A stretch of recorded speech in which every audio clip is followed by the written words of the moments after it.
하나 예 당신의 쉴 곳 없네 예 리진이 좋겠다. 네가 많아서 다중인격이냐?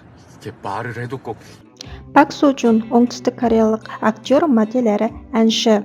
Актерлық шеберлігімен ғана емес, тартымды бейнесімен танылған актердің бүгінгі жеке өмірі, мансабы, табысы және байлығы туралы ақпарат айтатын болам. Бастамас бұрын каналға тіркеліп, лайк басып өтіңіздер. Сонымен, Пак Сожун 1988 жылы 16 желтоқсанда Сеулде туған, бойы 185 см. Отбасында ата-анасы және 2 інісі бар. Хоббиі музыка тыңдау, кино қарау, компьютерлік ойындар ойнау және бейсбол. Ол жоғары сынып оқып жүргенде інілерімен бірге бейсбол ойнаған, бірақ нақты арманы актер болу болған. Сондықтан жоғары сынып оқып жүргенде ол актер боламын деп шешкен. Ал ата-анасы оған еш қарсылық танытпаған. Осылайша актер мектеп бітіре салысымен Сеул искусство институтына оқуға түскен. Ол актерлік мансабын 2011 жылы кішігірім екінші пландағы рөлдермен бастаған. Кейін актер өзінің талантының арқасында Арманшылдар 2 дорамасында басты рөлге алынады. Ол осы дорамада актерлік талантын ғана емес, әншілік талантын да көрсете алады. Сонымен қатар ол әнші Джейвимен бірге дорамаға New Dreaming Остын орындайды. Кейін ол өзіне танымалдылыққа келген және өзін оңтүстік Кореяның талантты актерлер санатына жатқызатын жобаларына. Ол сұлу болған, Кваран, хатшы Ким және Итевон класс дорамаларына түседі. Актер осы дорамалардың әрбір бөлімінен 25 мың ақш долларын алған. Сонымен қатар актердің табысты кино жобалары да көп. Мәселен, Жас полицейлер фильмі алғашқы 5 күндегі табысы 13 миллион 600 мың ақш долларын құраған. Фильмнің көп табыс тапқан сайын актердің да табысына әсер ететіні анық. Ал Паразит фильміне түскен үшін 264 миллион ақш долларын алған. Және актер белді брендтік компаниялардың жарнамаларынан да пайда табады.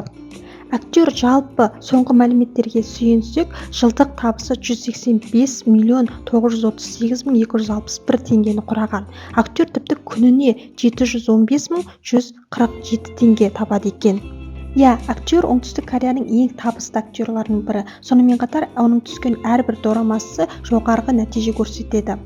Сонымен қатар актер көптеген марапаттарға да ие. Үздік актер, үздік жоп, тіпті актерлік шеберлік үшін де марапаттарға ие болған. Сонымен қатар актер қызықты шоу бағдарламаларға да көп түседі. Мәселен, алдыңғы жылы актер достарымен бірге түскен бағдарламасы әлемдік жанкүйерлерін қуанышқа бөлеген. Ал қазіргі таңда актердің жанкүйерлері күтіп жүрген жобалары да өте көп. Мәселен, актриса Аюмен бірге түсіп жатқан Арман фильмі. Және де актриса Хан Сокимен бірге түсіп жатқан Хёнсон тіршілік иесі дорамасы. Бұл екі жоба да актер үшін сәтті болары хақ. Ал актердің жеке өміріне келетін болсақ, актер сымбатының арқасында мектеп жасынан бастап қыздар арасында өте танымал болған. Дегенмен актердің қыздардың түрі ғана емес, мінезі, жан дүниесі маңызды екендігін айтқан. Дегенмен үнемі ел аузында жүретін актердің артынан ерген өсек әңгімелер де өте көп. Мәселен, мен сені алтын деп шақырам дорамасындағы әріптесі Бек Джин Химен кездеседі деген ақпарат шыққан. Тіпті актер Джин Хиге жақын тұру үшін актриса тұратын районға көшіп барған деседі. Бірақ актердің компаниясы бұны жоққа шығарып, олардың тек жақын дос екендігін айтқан. Мінекей достар, сүйікті актерларыңыз Пак Сожун туралы қысқаша ақпараттар осындай. Ақпараттар ұнады деген ойдамын. Егерде қандай да бір актерлар туралы білгілеріңіз келсе, комментарийға жаза кетіңіздер.